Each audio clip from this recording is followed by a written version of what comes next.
பட்டிமன்றம் அப்படின்ற கலை வடிவம் வேறு எந்த மொழியிலும் இல்லை, தமிழுக்கு மட்டுமே உரிய கலை வடிவம்.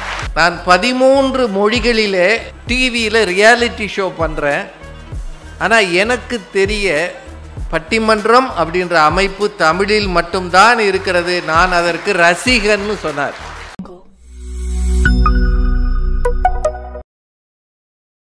வாழ்க்கையில் வெற்றி பெற பெரிதும் துணை செய்வது பணிவா துணிவா, இதான் பட்டிமன்ற தலைப்பு.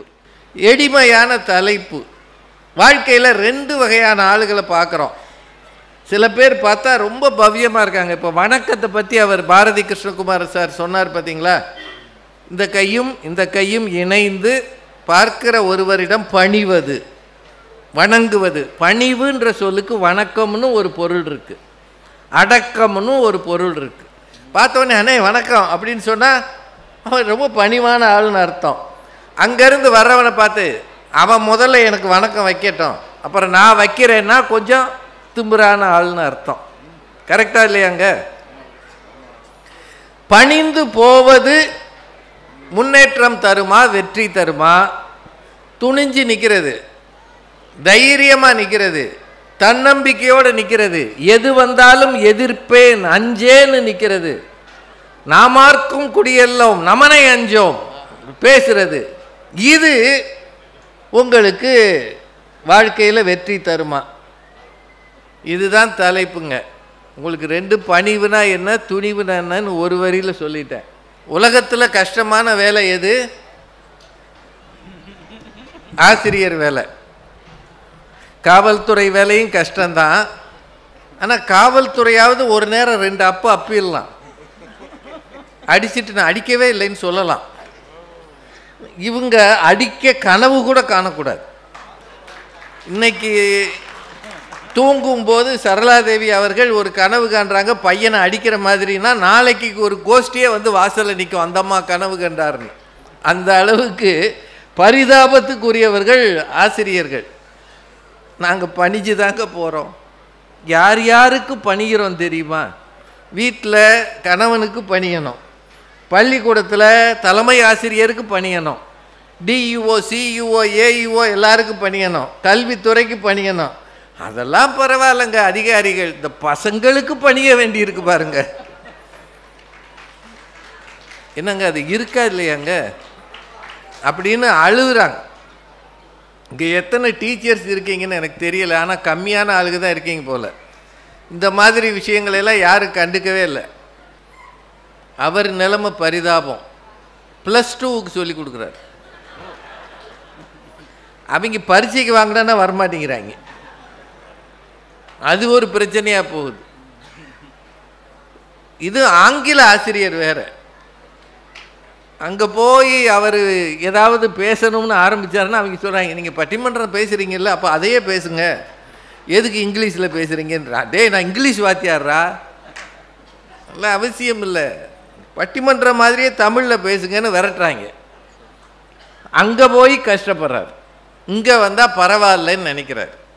அவர் என்ன சொல்கிறாரு, வீட்டில் பணிஞ்சு போய் தாங்க நான் 20 வருஷமாக வண்டி ஓட்டிக்கிட்டு இருக்கேன். பணிவு இல்லைன்னா அந்த அம்மா என்னை ஒரு நாள் சோறு போட்டு என்னை காப்பாற்றுமா? அந்த அம்மா என்ன சொன்னாலும் ஆமாம்மா நீ சொல்கிறதாம்மா சத்தியம், இப்போ நீங்கள் நான் ஒன்றுமே சொல்கிறது இல்லையம்மா, அப்படி வாழ்கிறார். துணிஞ்சு நிற்போம், ஆவடியை சுற்றி வேணா ஒத்தையில் சுற்றுவோம், நினைச்ச எதை செய்வோம், சாதிப்போம், யாருக்கும் பணிய மாட்டோம். துணிச்சல் தான் எங்களுக்கு, தைரியம்தான் எங்களுக்கு. அப்படி இருக்கிறதுனால தான் இந்த தலைமுறை மேலே மேலே வளர்கிறது. வந்தே பாரத் ட்ரெயினை ஒரு பெண் ஓட்டுறாங்க. இப்போ எப்படி அது போகிற ஸ்பீடுக்கு 160 130 140 கிலோமீட்டர் ஸ்பீடில் ட்ரெயின் போகுது, கார் இல்லை. எத்தனை கோச்சு? ஒரு 12 20 கோச் இருக்குமா? ஒரு கோச்சில் ஒரு 100 பேர் இருக்கானா? அவ்வளோ பேரையும் வச்சுக்கிட்டு ஒரு லேடி ஓட்டிகிட்டு போகுதியா? துணிச்சல் இல்லாமல் இருக்குமா அது? அண்ணே என் வீட்டுக்காரரை வச்சே என்னால் வண்டி ஓட்ட முடியாதுண்ணே, இவ்வளவு பேரை கொஞ்சம் பேரை இறக்கி விடுங்க, வெறும் வண்டியை வேணால் ஓட்டு போகிறேன்னு சொன்னாங்களா? துணிச்சல் வேணையா. விமானங்கள் பறக்கிறார்கள். விமானம் மார்ச் 8 அன்னைக்கு ஏர் இண்டியாவில் நிறைய விமானங்கள் ஆல் விமன் குரூ, அத்தனை பேர் பெண்கள். விமானிகள்ல இருந்து ஏர்ஹோஸ்டஸ்ல இருந்து எல்லாம் பெண்கள். செஞ்சாங்களா இல்லையா? என்ன துணிச்சலை பற்றி பேசுறீங்க? துணிச்சல் இல்லை என்றால் வாழ்க்கை என்ன ஆகும் அப்படின்னு சொல்றார். பட்டிமன்றம் அப்படின்ற கலை வடிவம் வேறு எந்த மொழியிலும் இல்லை, தமிழுக்கு மட்டுமே உரிய கலை வடிவம்.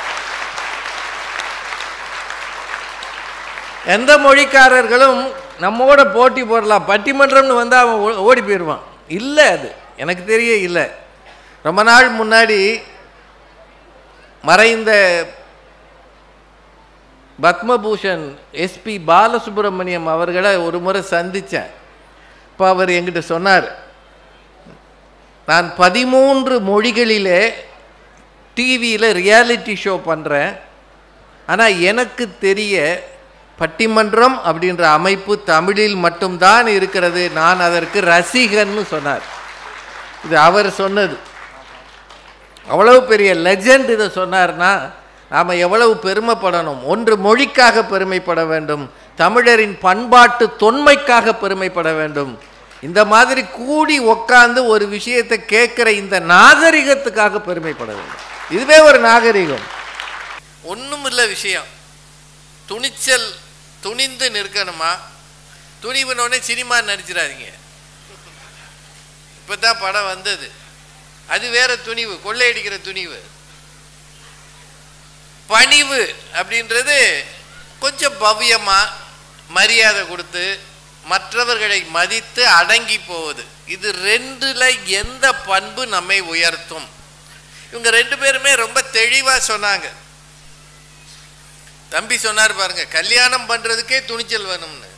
அது ரொம்ப உண்மைங்க. அது இவ்வளவு பெரிய சம்சார சாகரத்தில் இருக்கிறதுக்கு துணிச்சல் வேணும்.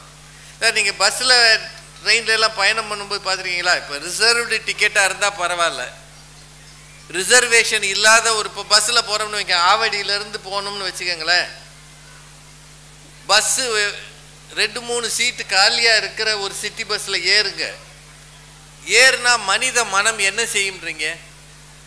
அங்கே ஒருத்தர் உட்காந்துருப்பாரு, ஒரு சீட்டு காலியாக இருக்கும், இவன் போய் கொஞ்ச நேரம் அதில் உட்காருவான், அப்புறம் இப்படி பார்ப்பான், இதை விட அங்கே போய் உட்காரலாமா, அங்கே போய் உட்காருவான், அப்புறம் திடீர்னு பார்ப்பான் டிரைவர் சீட்டுக்கு பக்கத்தில் இருந்தால் பரவாயில்ல அப்படின்ட்டு அங்கே போய் உட்காருவான். ஒரு அரை மணி நேர பயணத்துக்கு சீட்டு செலெக்ஷன் பண்ணுறதுக்கே இவ்வளோ தடுமாறுறமே, வாழ்க்கை பயணத்துக்கு ஒரு அம்மாவை கூடவே வச்சு ஓட்டணுமே வண்டி, எவ்வளவு தடுமாற்றம் வரும் சொல்லுங்க? வருமா வராதா? இது எனக்கு மட்டும் இல்லை, அந்த அம்மாவுக்கு வரும்ல, வருமா இல்லையாங்க? இப்படி ஒரு கிறுக்கனை நம்ம தலையில் கட்டியிருக்காங்களே, எவ்வளவோ புத்திசாலியெல்லாம் இருக்கானே, நினைக்கிறது கூடுமா இல்லையா? அப்படின்னா அதுக்கே துணிச்சல் வேணும்ன்றாரு. இவர்தான் இவள்தான் என்று முடிவெடுப்பதற்கே துணிச்சல் வேணும் அப்படின்றாரு சிவகுமார். அது மட்டும் இல்லை, அதை போட்டு ரொம்ப நல்லா சொன்னாங்க. துறவுக்கு துணிச்சல் வேணும். எல்லாத்தையும் வெறுக்கிறது. யாதனின் யாதனின் நீங்கியான் நோதல் அதனின் அதனின் இளன். உன்னை விட்டு விலகிறதுக்கு துணிச்சல் வேணும். துணிச்சல் இல்லாமல் என்ன செய்வீங்க? இப்போ நீங்கள் பயல்களை போய் பரீட்சை எழுத விடும்போது, இப்போ நான் என்னோட காலத்தில் சொல்கிறேன், நான் எஸ்எஸ்எல்சி நாங்களாம் எஸ்எஸ்எல்சி 11ஆம் வகுப்பு, அப்போது மத்தியானம் 2 மணிக்கு எங்களுக்கு பரீட்சை. ஒரு பள்ளிக்கூடத்தினுடைய அந்த ஒரு பெரிய கிரவுண்டுக்கு பக்கத்தில் அந்த தேர்வு அறை இருந்தது. இன்னும் எனக்கு நினைவு இருக்குது. எங்கள் அப்பா தினம் 1:30 மணிக்கு அந்த அறைக்கு என்னை கூட்டிகிட்டு போய் எந்த சீட்டில் உட்காந்து எழுதணும், ரோல் நம்பர் இருக்கும், அந்த சீட்டில் கொண்டு போய் என்னை உட்கார வைப்பார். உட்கார வச்சுட்டு அதுக்கு நேர ஒரு கோடு போட்ட மாதிரி ஒரு மரம் இருந்தது, தூங்கு மூஞ்சி மரம் ஒன்று இருந்தது அந்த கிரவுண்டில். அந்த மரத்துக்கு அடியில் போய் உட்கார்ந்துருப்பார். அப்போல்லாம் பெற்றோர்களுக்கு அந்த அளவு பள்ளிக்கூடங்களுக்கு வந்து போகிற உரிமை இருந்தது. இப்போ தான் சில பரீட்சைகளுக்கு போனோம்னா நம்ம காதில் கழுத்தில் மூக்கில் எல்லாத்தையும் கழட்டிட்டு மெட்டல் டிடெக்டர் வச்சு சோதிக்கிறாங்க. அப்போ அதெல்லாம் கிடையாது. நேராக உட்காந்துருப்பார். கரெக்டாக 4:30 மணிக்கு பரீட்சை முடியும், 2.5 மணி நேரம். அப்போது நேராக என்னை கூட்டு போய் வெளியில் ஒரு கடையில் டீ ஒரு வடை ஏதாவது வாங்கி கொடுத்து வீட்டில் போய் அடுத்த பரீட்சைக்கு படிடான்னு அனுப்பிவிட்டு வேறு வேலைக்கு போயிடுவார். எனக்கு இது புரியவே இல்லை. எதுக்குடா இவர் வேற வெயிலில் உட்காந்துருக்கார், மரத்து நிழல் தான் எதுக்குன்னு. நான் ஒரு நாள் அவர் எங்கள் அம்மாட்ட சொன்னார், நான் ஏன் உட்காந்துருக்கேன் தெரியுமா, பரீட்சையில் பயந்துடக்கூடாது. அவன் திடீர்னு பயம் வந்தால் அங்கே நான் உட்காந்துருக்கிறத பார்த்தா தைரியம் ஆயிடுவான். எது ஒரு 200 மீட்டர் கழிச்சு உட்காந்துருக்குது, நான் இங்கேருந்து பார்த்து அங்கேருந்து ரேடியேட் ஆகுமான்னு. நான் அவர் அப்படி செஞ்சார். 6 எக்ஸாம் 600 மார்க், அப்போ 6 பரீட்சைக்கு வந்தார். நான் யோசிச்சு பார்க்குறேன், ஒரு தகப்பனாக நான் என் பிள்ளைகளுக்கு செய்ததை விட எங்கள் அப்பா எனக்கு செய்தது அதிகம் இல்லை. இவன் பயந்துருவான்டா அப்படின்ட்டு தூரத்துல இருந்து ஒரு துணிச்சலை கொடுத்த ஒரு தகப்பனை இன்னைக்கு நினைச்சு பார்க்குறேன். அவர் செஞ்சது அபத்தம்னு வேற நினைக்கலாம், அது வேற. நீ அங்கே உட்காந்துருந்தா எப்படி அவனுக்கு தைரியம் வரும்னு. ஆனால் இப்போ ரஜினி சார் படத்தில் ஒரு தாயத்து கட்டினா தைரியம் வரும்ல, ராஜாஜி ராஜா உனக்கு கட்டி விட்டானே உடனே அப்படின்னு, அது மாதிரி ஏதோ நினச்சிருக்கிறார். ஆனால் ஒரு அக்கறை இருந்தது இல்லை. ஒரு எக்ஸாமுக்கு போகணும்னா கூட துணிச்சல் வேணும், வீட்டை விட்டு வெளியில் போகணும்னா தைரியம் வேணும். துணிச்சல் இல்லாமல் தான் அந்த பொண்ணு திரும்ப திரும்ப சொன்னாங்க, தைரிய லட்சுமி வேணையா, இது இல்லைன்னா வாழ்க்கையை எப்படி எதிர்கொள்ள போகிற. பிறந்த வீட்டிலேருந்து புகுந்த வீட்டுக்கு போகிற பொண்ணுக்கு என்ன வேணும், முதல்ல நகை வேணும், நகை சீர் செனத்தி வேணும். இது எல்லாத்துக்கும் மேலே அந்த வீட்டில் இருக்கிறவங்களை சந்திக்கிற துணிச்சல் வேணும். மாமியார் ஒரு மாதிரி இருக்கும், மாமனார் ஒரு மாதிரி இருக்கும், நாத்தனார் ஒரு மாதிரி இருந்தால் இருக்கும். இத்தனை பேரையும் தைரியமாக சந்திக்கிற துணிச்சல் வேணும், அப்போ தான் போக முடியும். தைரிய லட்சுமி தான் முக்கியம் அப்படின்னு ரொம்ப நல்லா சொல்லியிருக்கிறாங்க. எந்த ஒரு பணிக்குமே தைரியம் வேணுங்க. விமான பயணங்களில் நீங்கள் எத்தனை பேர் போயிருக்கீங்கன்னு எனக்கு தெரியல, எப்படி பாதி பேராது இப்போ போயிருப்பீங்க. கொஞ்சம் மேகம் மூட்டமாக இருந்ததுனாலே ஆட்டம் போட்டுருது. நான் அடிக்கடி மதுரைக்கு போகும்போது ஒரு முறை என் பக்கத்தில் ஒரு புது வயசான தம்பதிகள் 2 பேர் உட்காந்துருந்தாங்க. மதுரையில் இறங்குறது எப்போவுமே கஷ்டம், அது சின்ன ஏர்போர்ட், சென்னை மாதிரி பெருசு கிடையாது. மதுரையை நெருங்க நெருங்க திருச்சியை தாண்டின பிறகு விமானம் ஆட ஆரம்பிச்சிருச்சு, திடுன்னு. இப்படி அதுக்கு பேர் டர்புலன்ஸ்னு பேர். எனக்கு இடது பக்கம் ஒரு கணவனும் மனைவியும் 2 பேருமே ஒரு 60 வயசுக்கு மேலே இருக்கிறவங்க தான்.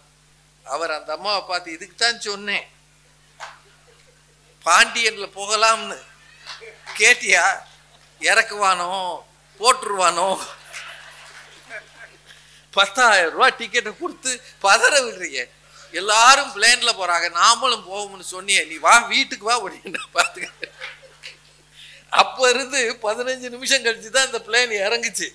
15 நிமிஷமும் அந்த மனுஷன் வேண்டாத தெய்வம் இல்லை, அந்த அம்மாவை முறைக்கிறாரு. அந்த அம்மா அங்கிட்டு திரும்பிக்கிருச்சு, ஏதோ ஜன்னல் வெளியே வானத்தில் இருக்க அத்தனையும் தெரிகிற மாதிரி. ஒன்றும் தெரியாது, பூரா மேகமாக இருக்கு. ஆனாலும் இவரை பார்க்க அவாய்ட் பண்ணி அது இந்த பக்கம் திரும்பிக்கிருச்சு. கடைசி வரைக்கும் மதுரையில் இறங்கினப்பறம் தான் அவர் பெருமூச்சு விட்டார், முருகா காப்பாத்தினப்பான்னார்.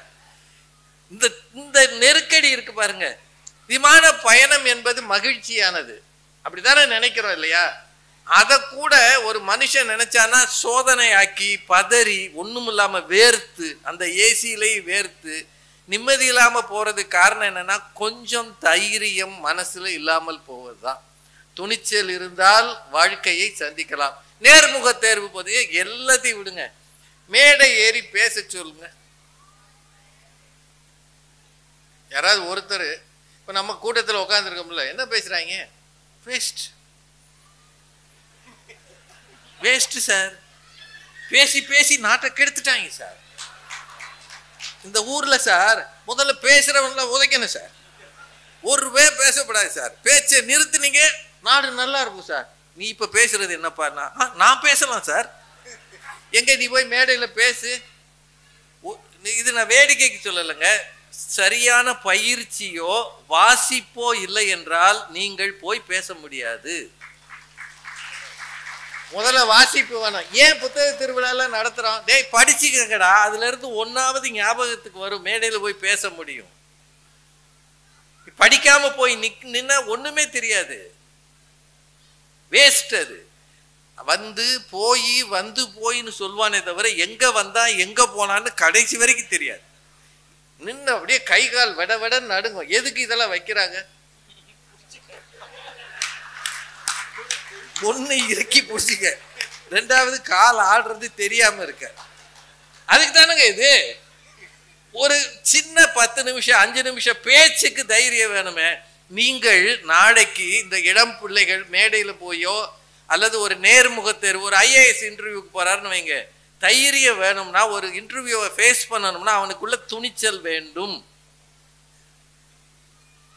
பாதகம் செய்பவரை கண்டால் நீ பயங்கொள்ளலாகாது பாப்பா, மோதி மிதித்து விடு பாப்பா, அவர் முகத்தில் உமிழ்ந்து விடு பாப்பா. நான் பாரதி. என்ன வேணும் அதுக்கு? தைரியம் வேணும். அச்சமில்லை, அச்சமில்லை, அச்சம் என்பது இல்லையே. உச்சி மீது வான் இடிந்து வீழுகின்ற போதிலும் அச்சம் இல்லை, அச்சம் இல்லை, அச்சம் என்பது இல்லையே. விடுதலை வேள்வியில் அப்படி இருந்தவர்கள் போய் அச்சமில்லாமல் நின்றதால் தான் இன்றைக்கு நாம் சுதந்திரமாக இருக்கிறோம் என்பதை மறந்து விடாதீர்கள். மகாத்மா காந்தியை பத்தி ரொம்ப நல்லா சொன்னார். அவர்கிட்ட இருந்த தைரியம் யார்கிட்ட இருந்தது? எவ்வளவு தைரியமாக இருந்தார். அதுதான் உண்மை. எதை எடுத்தாலும் இந்த அறத்திற்கே அன்பு சார்பு என்ப அறியார், ஒரு நல்ல குரல் அவங்க எடுத்து சொன்னாங்க. இந்த தைரியம் சில நேரங்களில இங்க பாத்துருக்கீங்களா, இந்த ரயில்ல போகிறவங்க திடீர்னு வழிக்கிடுவாங்க. நிறைய வீடியோலாம் இப்ப வருது இல்லைங்க. அல்லது தெரியாம வேற வண்டியில ஏறிட்டு கிளம்பினோடனே ஒருத்தர் இறங்குவான். இப்போ அந்த காவல்துறையை சார்ந்தவர்கள் அந்த ஓரத்துல நின்று அவங்கள இழுத்து போடுவாங்க, பார்த்திருக்கீங்களா? அந்நேரம் மட்டும் இவரை இழுக்க போய் நானும் உள்ள போயிட்டேனான்னு அவர் பயந்தார்னா ஒரு உயிர் அந்த போயிருக்கும். ஒருவரின் துணிச்சல் இன்னொரு உயிரை காப்பாற்றுகிறது. நான் இருக்கிற ஒரு அடுக்குமாடி குடியிருப்புல திடீர்னு ஒரு வீட்டில் எலக்ட்ரிக் ஷார்ட் சர்க்கியூட் வந்துருச்சு. இது கொஞ்ச நாள் முன்னாடி, இந்த கொரோனா காலத்தில்.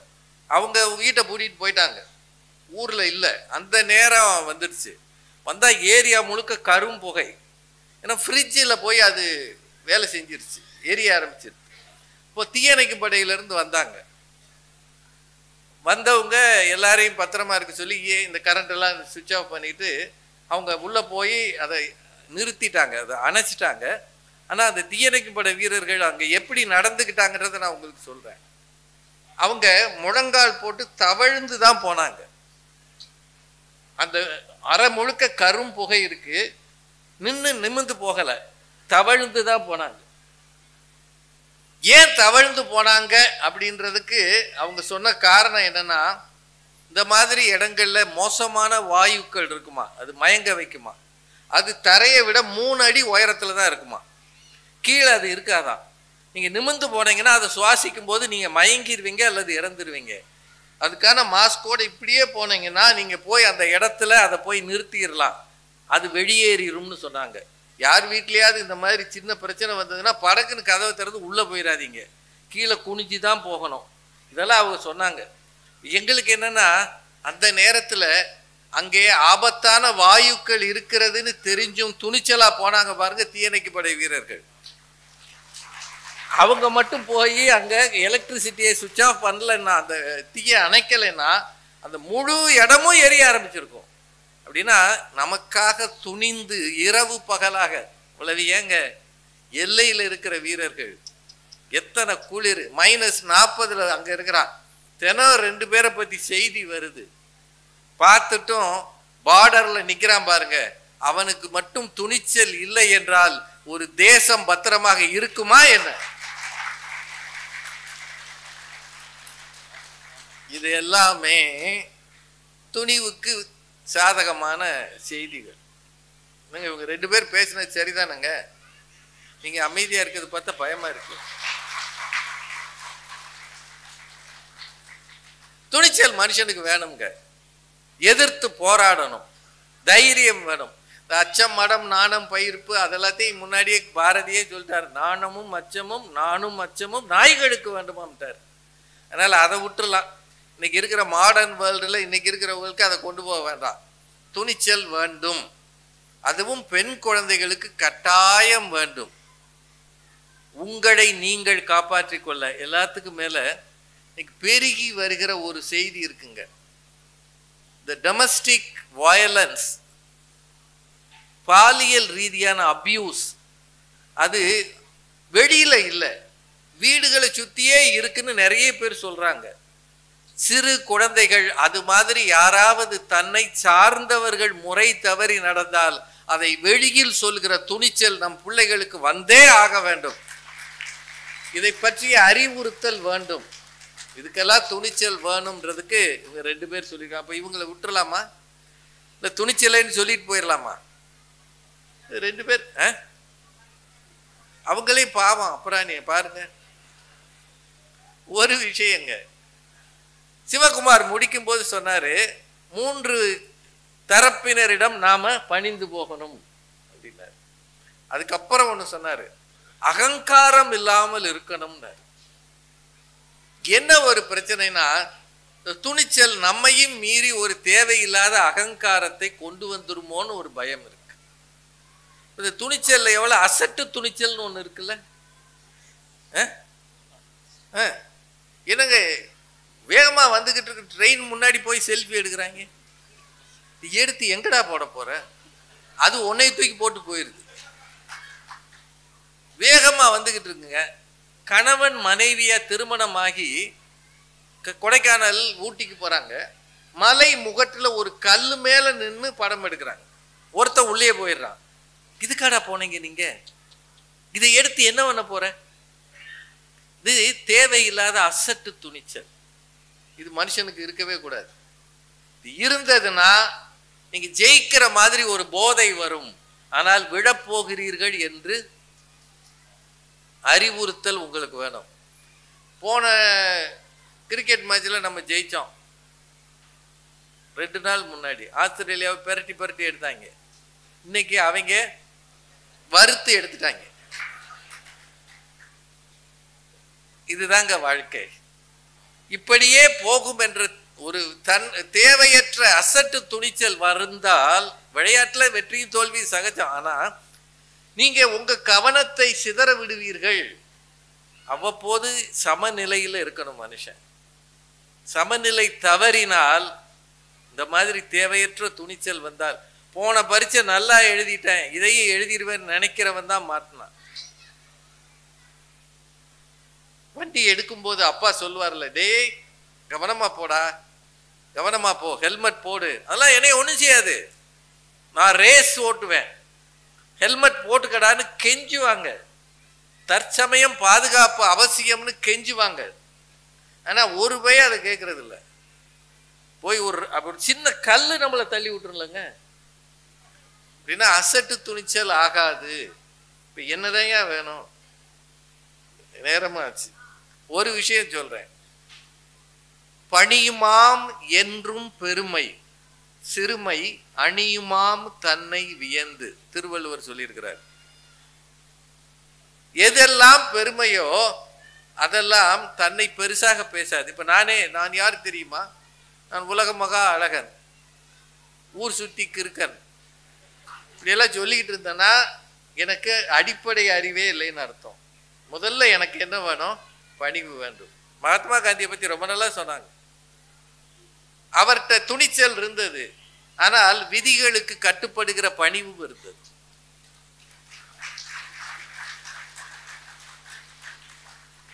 ஒரு ஊர்ல மகாத்மா காந்தி வந்தால் அவரை சுடுவோம் அப்படின்னு அந்த ஊருக்கு அதிகாரி, போலீஸ் அதிகாரி சொன்னார். இது நடந்த செய்தி, அவர் வாழ்க்கை வரலாறு படிச்சு பாருங்க. அவர் உடனே கூட்டத்தை கூட்டி அவர் பேர் இயக்கத்தை சார்ந்தவர்களெல்லாம் வச்சு தர்ணா பண்ணல. இது நடந்தது. அந்த ஊருக்கு வந்தார் காந்திஜி. கலெக்டர் அவர் தங்கி இருந்த அந்த பங்களாவுக்கு இரவிலே தனியாக போனார். தனியாக போனதுக்கு துணிச்சல் வேணும். தனியாக போனவர் அங்கே போய் சொன்னார், என்னை சுடுவதற்கு நீங்கள் கட்டளையிட்டு இருக்கிறீர்களாமே, நேரே வந்திருக்கிறேன், என்னை சுடுங்கள் அப்படின்னார். அந்த மனுஷன் ஆடி போனான். என்னையாது அவர் சொன்னால் உலகம் முழுக்க இருக்கிறவர்கள் திரும்பி பார்க்கிறார்கள். இந்தியாவின் அத்தனை மூலைகளிலும் ஒரு குரல் ஒலிக்கிறது என்றால் அது மகாத்மா காந்தியின் குரல் தான். அவர் வா என்றால் கோடிக்கணக்கான இந்தியர்கள் வந்து நிற்கிறார்கள். அந்த மனிதன் நிராயுத பாணியாக என் முன்னால் நின்று என்ன வேண்டுமோ செய் என்று சொல்கிறானே, இவர் தான் தலைவர் என்று அந்த வெள்ளைக்காரர் சொன்னார். அப்படின்னா பணிவுக்கு இருக்கிற மரியாதை இருக்குல்ல.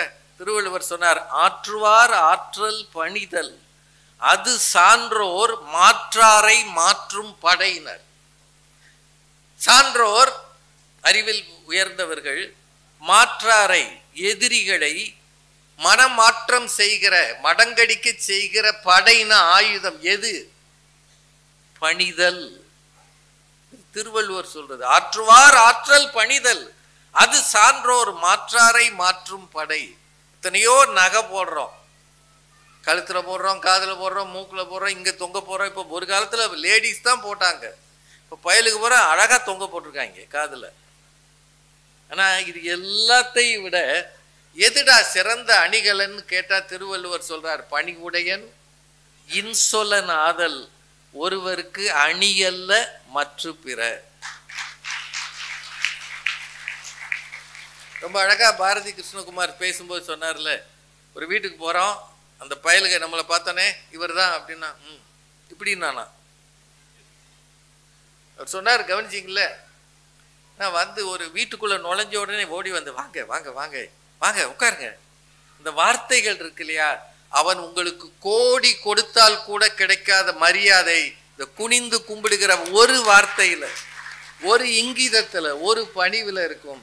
பணிந்து போய் பாருங்கள், உலகை வெல்லலாம். துணிந்து நின்றவனுக்கு கிடைக்கும் வெற்றி, ஆனால் அதை விட பணிந்து போகிறவனுக்கு நிரந்தரமான வெற்றி கிடைக்கும்.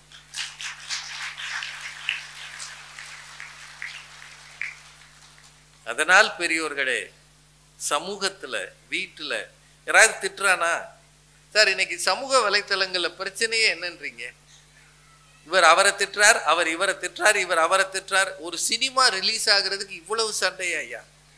எதுக்கு ஆளாளுக்கு ஒருத்தன் திட்டுறான்? எனக்கு பிடிக்கலையா பார்க்காத, உனக்கு பிடிச்சிருக்கா பாரு, இவ்வளவுதானையா.